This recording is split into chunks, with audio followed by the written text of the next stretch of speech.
Ang intense ng mga kaganapan ngayon sa abot kamay na pangarap sapagkat ikakagulat ng sobra ni Giselle ang video recording na ipapanood sa kanya ng kapatid niyang si Doc Robert. Dito nga ay maaktuhan ni Doc Robert ang pag-uusap ng mag-amang Justin at Eric at agad niya ngang ipapaalam sa kanyang ate Giselle ang masamang pinaplano ng dalawa.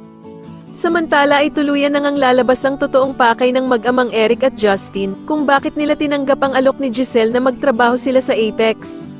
Sasabihin nga ni Eric kay Justin na eto na nga daw ang tamang panahon para maagaw nila ang Apex sa pagmamay-ari ng mga tanyag.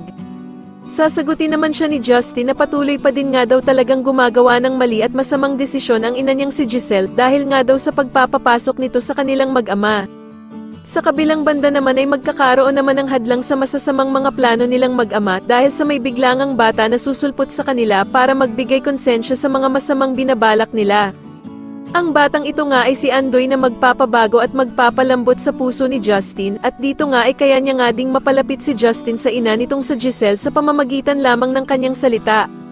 Samantala ay mapag-iisipan nga ni Doc Carlos na magpagawa ng isang case kay Annalyn upang subukin ang kakayahan nito kung karapat-dapat siyang makasama sa Japan. At dito nga ay biglang dadating ang isang celebrity na walang iba kundi si Madam Pokwang at siya nga daw ang special case na ipapagawa ni Doc Carlos sa kanya. Pero walang kakaba-kaba at agad niyang tatanggapin ni Annalyn ang challenge na ito para sa kanya ni Doc Carlos.